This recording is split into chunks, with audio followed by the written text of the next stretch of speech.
जय भीम, नमो बुद्धाय। मैं संदीप बहुत स्वागत करता हूं आप सभी का आपके अपने चैनल मेरा भारत पर। जी हाँ, आज हम आप जो पढ़ रहे हैं उसी पर बात करेंगे, बुद्धिज्म संस्कार। प्यारे साथियों, हमने देखा है दुनिया में जितने भी धर्म हैं, पंथ हैं या मान्यताएं हैं, सबके अपने संस्कार होते हैं। संस्कार ही सही मायने में हमें बताते हैं कि हम किस पंथ से, किस धर्म से या किस महापुरुष या महामानव की शिक्षाओं से ओत-प्रोत हैं, यानी कि मानने वाले हैं। हम किसके सिद्धांतों को फॉलो करते हैं। इसलिए दुनिया में संस्कारों का बड़ा महत्व है। बच्चे के जन्म से पहले और मृत्यु के बाद तक हमेशा एक चीज हमारे सामने हमें करनी पड़ती है, संस्कार। व्यक्तिगत तौर पे अगर मैं बात करूं तो कोई व्यक्ति किसी भी संस्कार को ना माने तो भी जरूरी नहीं है। जैसे बहुत सारे लोग कहते हैं कि मैं नास्तिक हूं, मैं किसी धर्म या किसी संस्कार को नहीं मानता। That is also okay for constitution, वो भी संवैधानिक है। लेकिन अगर हम सामाजिक तौर पे देखें, अगर हम पारिवारिक तौर पे देखें, अगर हम किसी देश के तौर पे देखें तो संस्कार बहुत ज़्यादा महत्वपूर्ण है। क्योंकि मैं बुद्धिज्म को मानता हूँ और इस देश में आज करोड़ों करोड़ों लोग बाबा साहब डॉक्टर अंबेडकर को मानने वाले हैं और उनका विश्वास है बुद्धिज्म में। लेकिन समस्या क्या है कि बाबा साहब डॉक्टर अंबेडकर के बाद बहुत कम प्रचार प्रसार हुआ संस्कारों का। आज भी जितनी जरूरत है उतना प्रचार प्रसार नहीं हो रहा। तो आज हम बात करेंगे इस पे ही और बुद्धिज्म के सबसे पहले संस्कार पे। आज से लगभग 2500 साल पहले सिद्धार्थ गौतम, जो कपिलवस्तु के राजा शुद्धोधन के बेटे हैं, और 29 वर्ष की उम्र में उनको गृह त्याग उन्होंने कर दिया। कारण क्या रहे हमने कुछ और पढ़ा है, हालांकि उस पर किसी वीडियो में बात करेंगे हम। उन्होंने लंबी तपस्या की, लगभग 6 साल बड़ी कठोर तपस्या करने के बाद उन्हें ज्ञान की प्राप्ति हुई, जिसे बौद्ध या एनलाइटमेंट कहा जाता है। तो दोस्तों, सबसे पहले हम बात करेंगे आज पहले संस्कार की, जिसका बुद्धिज्म में बड़ा महत्व है। बुद्धिज्म में बुद्ध ने 3 तरह के जो विकार बताए हैं। विकार मतलब इंसान में जो कमियां होती हैं वो 3 तरह की होती हैं। इसे मैं थोड़ा सा बड़ा कर लेता हूं, ब्रश ले लेता हूं, है ना। तो ये होती है कायिक, हम समझेंगे भी क्या क्या होता है। दूसरी होती है वाचिक और तीसरी होती है मानसिक।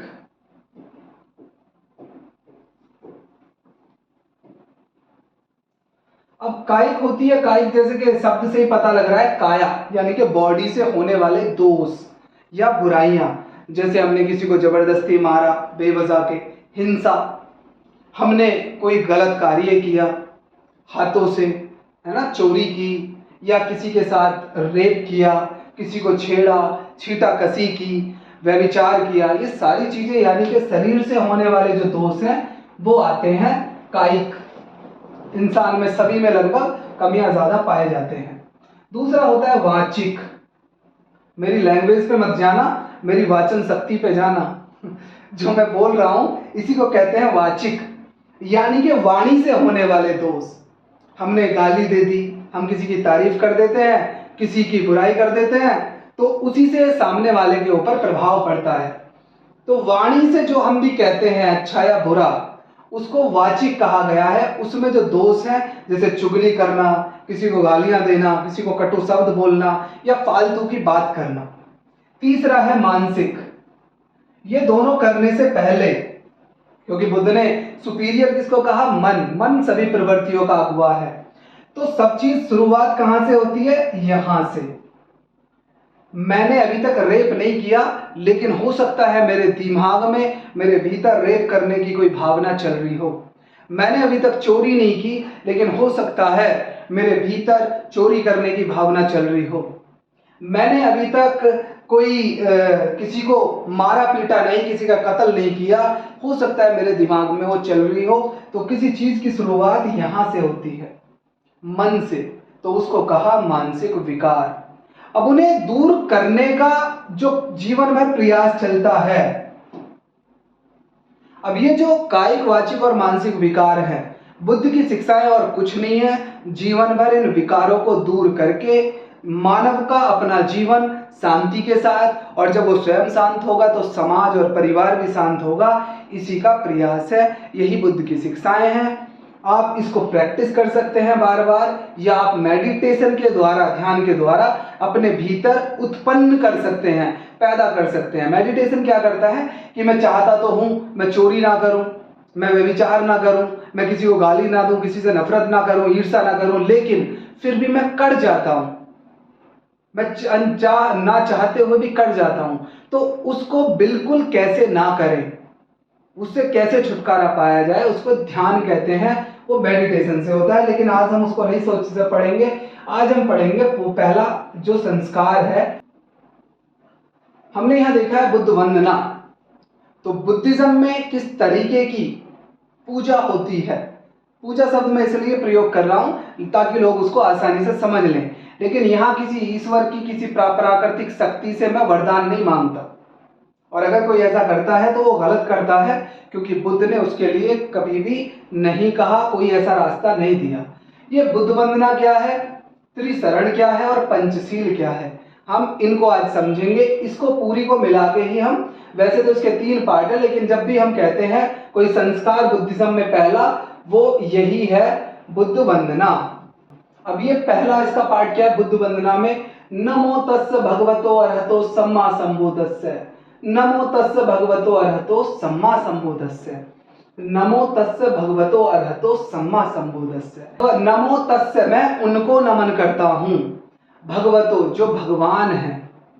भगवान का शब्द की जो परिभाषा है वो एक दिन हम सही रूप में समझेंगे। बुद्ध की के लिए भगवान शब्द कितना प्रयोग करना चाहिए या क्यों प्रयोग किया जाता है।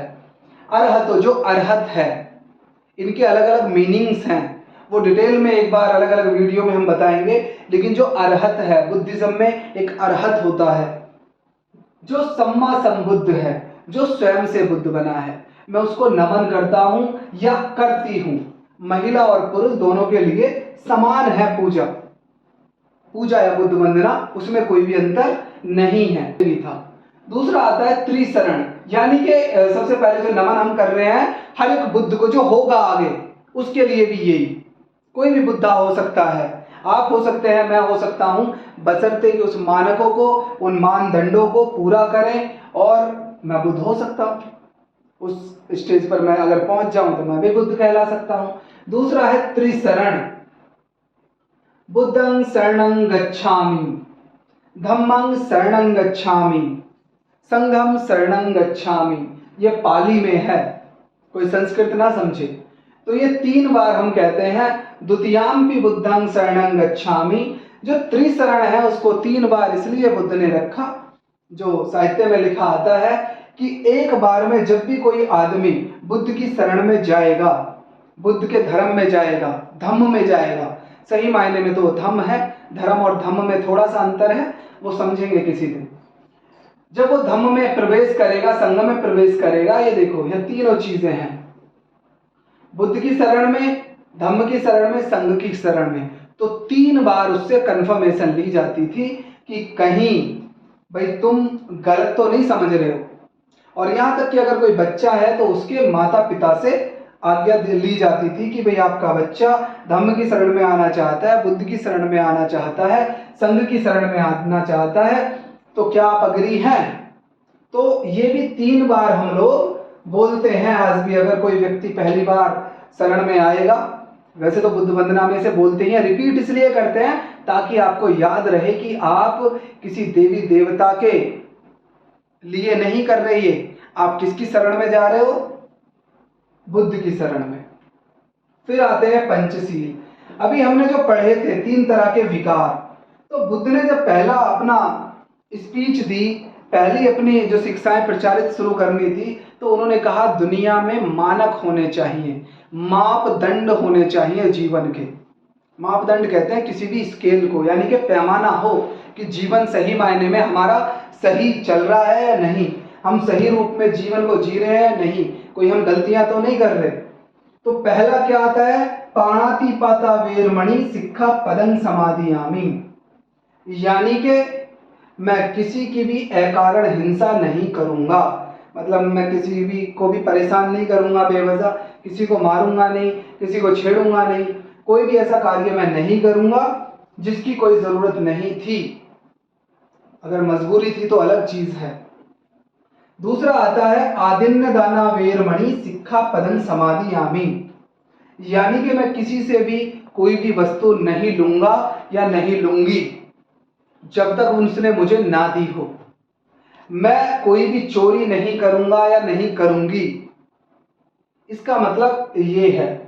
तीसरा है कामेषु मिच्छाचारा वेरमणि सिक्खा पदं समादियामि, अर्थात मैं अपनी पत्नी के साथ जो रिश्ता है वो किसी भी अन्य महिला से वैसा रिश्ता ना ही रखूंगी, ना पति से जैसा है ना ही रखूंगा, इसका मतलब ये है।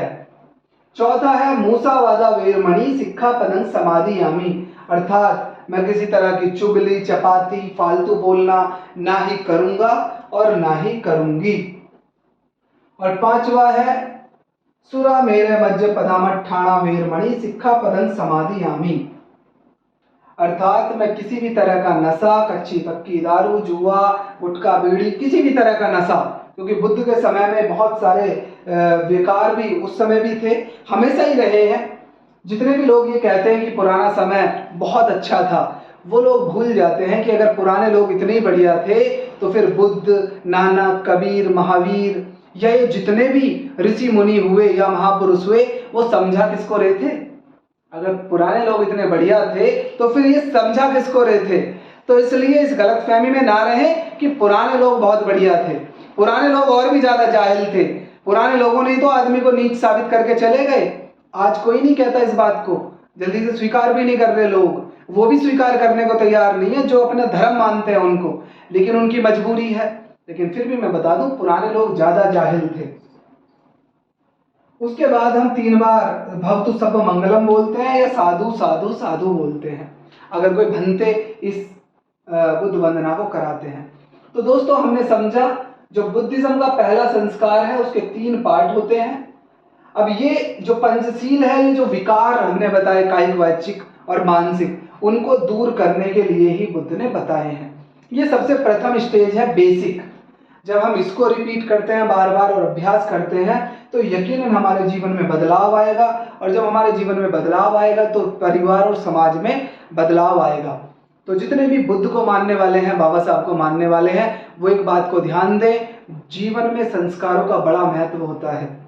हम अपने लेवल पे भले नकार दे किसी चीज को, लेकिन आपके घर में जब भी कोई मंगल कार्य हो, कोई भी जन्मदिन, कोई भी बारात, शादी, आपकी एनिवर्सरी, कुछ भी हो, तो जरूरी नहीं है कि भंते को ही बुलाया जाए कि आप पहले भंते को बुलाओ। आप स्वयं भी इसे याद करके, कोई भी आपके परिवार से, महिला, पुरुष, बच्चा, कोई भी इसको कर सकता है। इसे करने से किसी कोई देवी देवता खुश नहीं होगा, ना बुद्ध खुश होंगे। इसका मतलब ये है कि मैं अपने आप से बार बार रिपीट कर रहा हूं ये 5 जो नियम हैं, ये 5 नियम, ये शरण, त्रिशरण, कि मैं बुद्ध की शरण में हूं, किसी देवी देवता, किसी अल्लाह पैगंबर की शरण में नहीं हूं। और बुद्ध को नमन। बुद्ध को नमन किसको? उन बुद्ध को जो सम्यक संबुद्ध हैं, जिन्होंने बौद्धि प्राप्त करी, जो एनलाइटेंड हुए। वो कौन कौन हुए या आगे जो भी होंगे उनको नमन करता हूं। तो आप लोग संस्कारों का महत्व समझे, अपने परिवार में, अपने रिश्तेदारों में, सब लोगों को ये वीडियो दिखाएं, चैनल को सब्सक्राइब करें, शेयर करें, ताकि हमारे संस्कार सिर्फ विरोध तक हम लोग सीमित ना रहें कि हमने विरोध किया, बस खूब विरोध किया दूसरे के धर्म का, संस्कारों का, लेकिन अपना कुछ स्थापित नहीं किया। तो हम प्रयास करेंगे अपने संस्कार स्थापित करने का। धन्यवाद। जय भीम, जय भारत।